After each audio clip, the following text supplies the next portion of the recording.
Lakhimpur medical college में थी अभी 2 दिन पहले।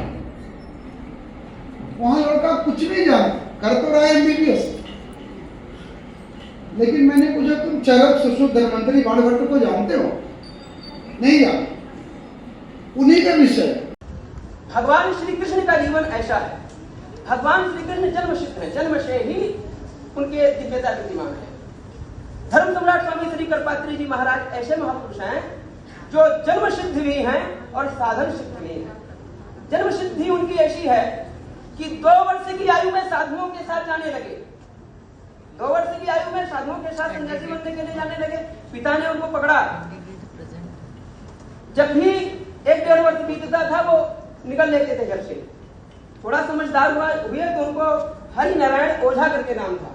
तो उनको घर वालों ने समझाया कि भैया ऐसा है, तुम एकमात्र पुत्र हो, विवाह करो और विवाह करके एक संतान हो जाए, उसके बाद चले जाना। नहीं था, किंतु तपस्या से उन्होंने जो स्वरूप प्राप्त किया, आज पूरे विश्व में उनके समान व्याकरणविद नहीं है।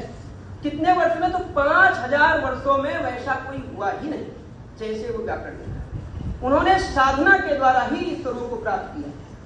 दूसरे होते हैं जन्म सिद्ध, जिनको जन्म से ही दिव्यता विद्यमान होती है।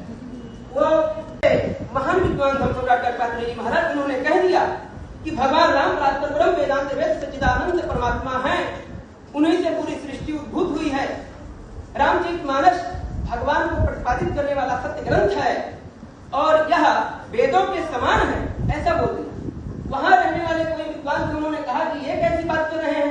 एक तो चूंकि विद्वानों का अपना अपना होता है, आस्था का भी विषय होता है। उनकी आस्था राम में नहीं कृष्ण में थी। और दूसरा विषय रामचरितमानस लोक भाषा का ग्रंथ है, संस्कृत वाङ्मय में ही सारे हिंदू धर्म के ग्रंथ हैं। तो उन्होंने कहा